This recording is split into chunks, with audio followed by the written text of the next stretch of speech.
Hi, beautiful souls. It is the Anointed Mouthpiece, and I want to talk to you a little bit more today about the family. I know in the last couple of videos, we've been talking about the spiritual attack on families and how the evil one looks to, at a very early age, take out the seeds and the offspring of the woman, and how this is compounded, or it manifests in disrupting God's original design for marriage and families. Today, I'd like to talk to you about how those impact our children and our seed.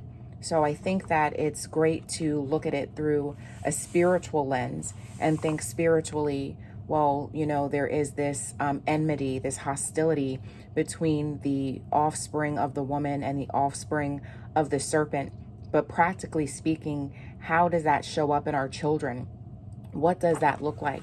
So I want to talk to you a little bit more today about adverse childhood experiences. This is something that you might be familiar with if you've ever attended any type of parenting course or psychology, or if you happen to work with the state or anything like that. Adverse childhood experiences. So in 1998, Dr. Vincent Felitti, a physician with Kaiser Permanente Health Plan, and Dr. Robert Onda, a cardiovascular epidemiologist at the Centers for Disease Control and Prevention, published an article in the American Journal of Preventative Medicine that transformed the way we think about childhood adversity and resilience.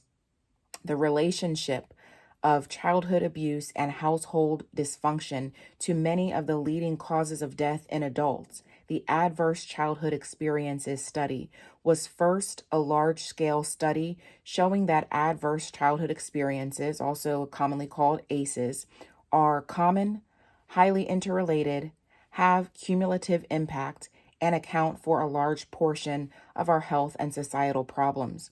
So I'm reading this from Adverse and Protective Childhood Experiences, A Developmental Perspective. This is a text from Jennifer Hayes Grudo and Amanda Sheffield Morris, and it goes into detail about this adverse childhood experiences study that first surfaced in 1998. Of course, since then, here almost 20 years later, 30 years, pardon my math, here almost 30 years later, there have been several advances that have come to this study, several different ways that this is implemented into the way that we deal with children through programming and education and so forth. And so I wanted to talk to you a little bit more today about some